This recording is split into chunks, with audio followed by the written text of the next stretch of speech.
कि अगर एक शख्स अपनी बीवी से नाराज़ होकर ये कसम खा ले कि मैं तुझसे इज़्दवाजी ताल्लुक़ कायम नहीं करूँगा, तो उसका शरई हुक्म क्या होगा?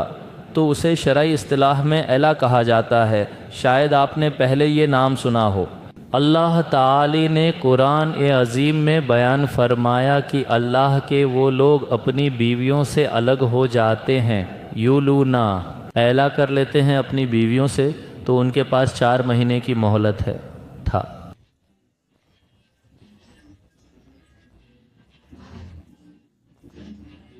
खुदा की कसम या ऐसी विशेषता के ज़रिए कसम खाई जिसकी विशेषता से आम तौर पर लोग अल्लाह की कसम, कलाम इलाही की कसम, इस तरह की कसम खाई कि मैं तेरे करीब नहीं आऊँगा, तुझसे संबंध नहीं स्थापित करूँगा, तो यह इलाह हो गया। तो अब इसके 2 रूप हैं कि या तो उसने अवधि का जिक्र किया था या अवधि का जिक्र नहीं किया था।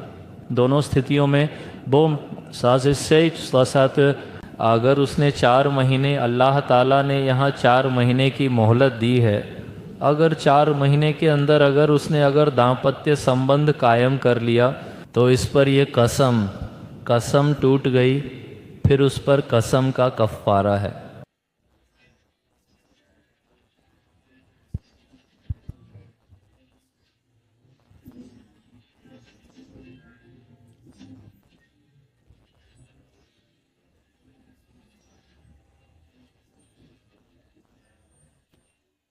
फिर एक तलाक़ बाईं पड़ जाएगी बीवी पर, और यह तलाक़ रजाई होती है कि तलाक़ रजाई की सूरत में शौहर को अगर 3 से कम तलाक़ें दी हो तो रजू का इख्तियार होता है।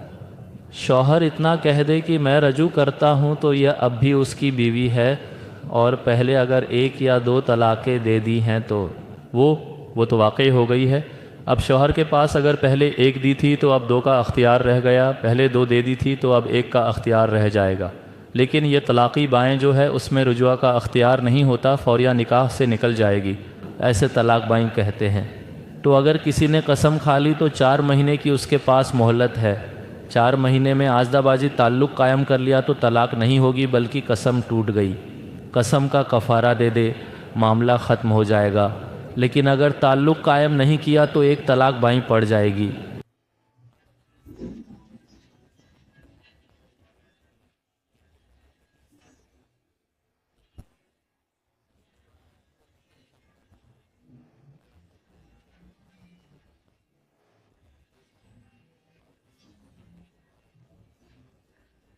तो निकाह करके साथ रह सकते हैं, वैसे साथ नहीं रह सकते।